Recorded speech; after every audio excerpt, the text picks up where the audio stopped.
biggest skateboarding shoe and clothing company in the world, DC Shoes.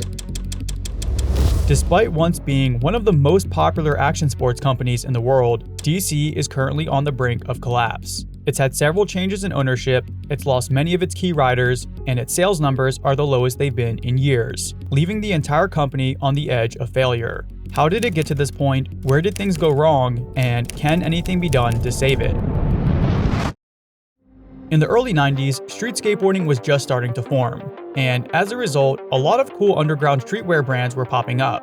Among these brands was a clothing company called 8 Ball, which was founded by Ken Block and Damon Way at Palomar College in 1991, making it one of the oldest streetwear brands in history.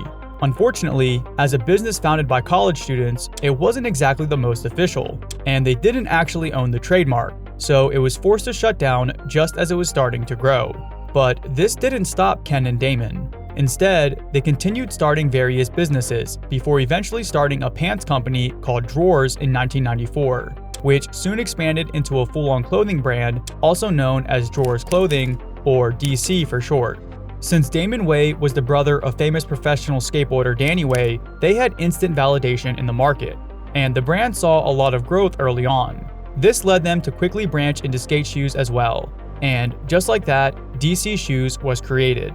The purpose of the company was to design more technologically advanced skate shoes, because up until that point, most skate shoes were pretty basic in their design.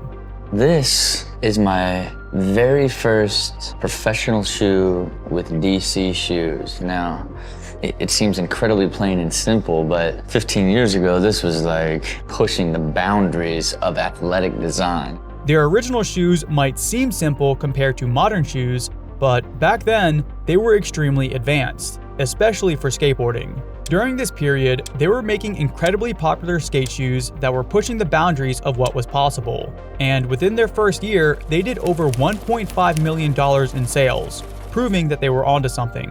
DC experimented with stronger materials and new styles that were better suited for the direction skateboarding was going, and they were making some of the best skate shoes for the time. But just as they were really getting a foothold in the market, they got hit with several major lawsuits from larger companies who didn't appreciate the competition. But before getting into that, amuse your taste buds and make them feel like you're dining in a different restaurant every night with today's sponsor, Cook Unity, the first chef-to-you meal delivery service made up of over 70 chefs who believe that great food should be for everyone. Each week, award-winning chefs craft hundreds of globally inspired meals with over 7 different dietary preference filters, including vegan, paleo, gluten-free options, and everything in between. Meals are delivered fresh, never frozen, and the menu rotates every week, so there's always something new to try. The service is super flexible, allowing you to pause, skip weeks, or cancel at any time. I was looking for high-protein meals, so I tried the lemongrass barbecue chicken from Nora Nolasco, the Filipino chicken tocino bowl from Stacy Barang, and the piri piri chicken thighs by Dustin Taylor. Did you know Taylor has trained alongside Michelin-rated talent in restaurants such as Alain Ducasse and Daniel Boulou? These are great-tasting meals that come pre-cooked, meaning all you have to do is heat them up. Get 50% off your first order of Cook Unity meals. Go to cookunity.com/dusted50 and use my code dusted50 at checkout to try them out for yourself. Many people don't know this, but when DC first started out, the logo featured the letter D inside of the letter C. And since the shoes were so popular, the apparel brand Champion quickly threatened them with a trademark lawsuit if they didn't change it. This prompted DC to redesign their logo completely, creating an entire new one with the letter D and the letter C overlapping. However, their legal battles still weren't quite over.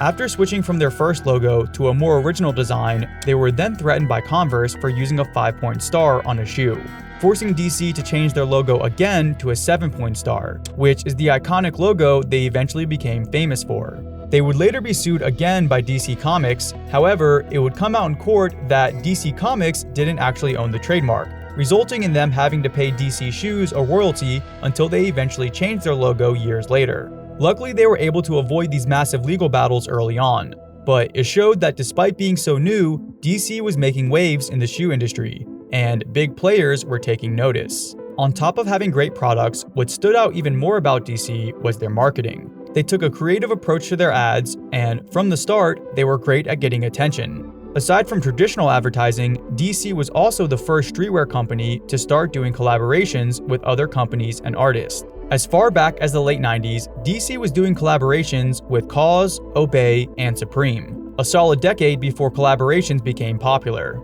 This combination of advanced products and creative marketing allowed them to carve out a major portion of the skate shoe industry. But DC didn't stop there. Since the founders of the company were interested in a variety of action sports, the brand also reflected that. DC was heavily involved in snowboarding, they sponsored professional surfers, and they even worked with professional dirt bike riders. Skateboarding was still their main market, but they managed to successfully branch out into other areas as well without losing their core audience. By the early 2000s, DC had hit over $1 billion in sales, making them one of the largest action sports companies in the world. And in 2004, it was eventually sold to Quicksilver in a deal that's estimated to be around $87 million total. Although this was partially a good thing, since it allowed the founders to finally get a big payout, it would also be the start of many of the problems the company would face in the coming years. Hello, I'm Rob Dyrdek, and you're about to join me on a magical journey through the amazing world of Unilight from DC Shoes. From the beginning, DC was known for sponsoring many of the top riders in action sports, and a few of these sponsorships proved to be excellent investments. One of their top riders was professional skateboarder Rob Dyrdek. Rob was first sponsored by DC early on in the mid-90s, and throughout his time there, he would go on to design over 15 pro model shoes with them.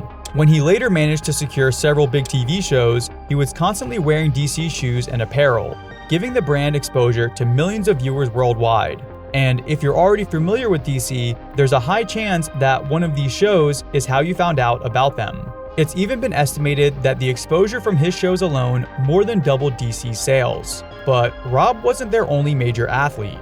DC was sponsoring key figures in several action sports, which is a major reason they were able to maintain a high status for so long. After all, in action sports, branding is everything.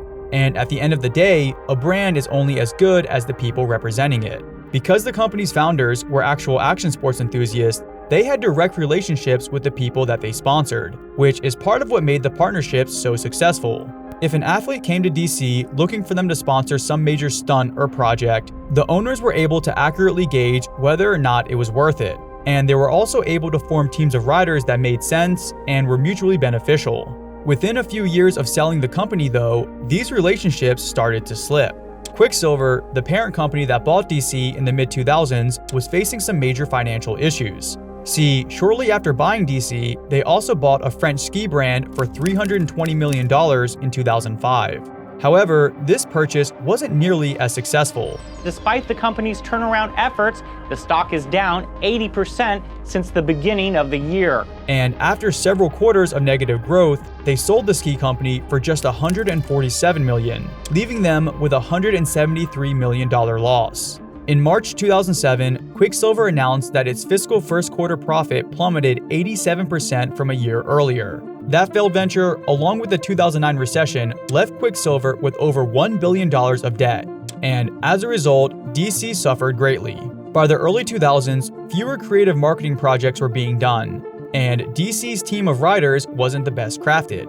Rather than having a solid group of the top skaters that all fit the image of the brand, they instead had a few key figures along with a couple of random people who didn't necessarily fit in with the rest. On top of this, there were some major changes in the industry that DC didn't handle properly. Nike leading the way today. They had an earnings report that was really just excellent all around the world. Shares of Adidas, take a look at this. They are rising overnight, up about 7.5% right now. So New Balance is a $4.5 billion company. We're going to end this year up about 35% over last year, up about 12% over the previous year, and we believe we're on track to break $5 billion next year. For most of the 90s and early 2000s, the skate shoe industry was made up almost entirely of smaller skater-owned brands.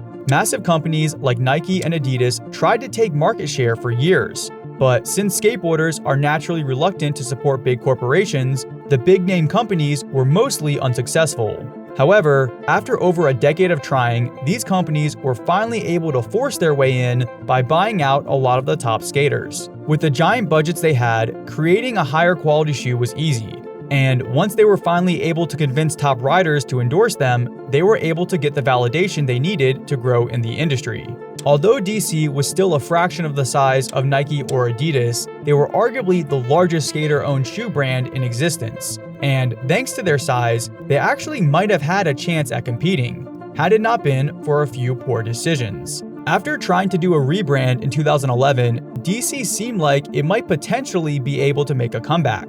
They had a bit of an odd team, but they managed to sponsor some of the biggest skaters in the industry. They also had some good exposure through Rob Dyrdek's TV shows, Ken Block's rally car videos, and a few other media projects that they were working on. With a few adjustments, it was possible that they could revive the brand, even if they never reached the same peaks that they once had. Unfortunately, this didn't quite happen the way people had hoped. While DC was once known for creating some of the best skateboarding shoes on the market, throughout the 2010s, they struggled to design any models that gained widespread popularity.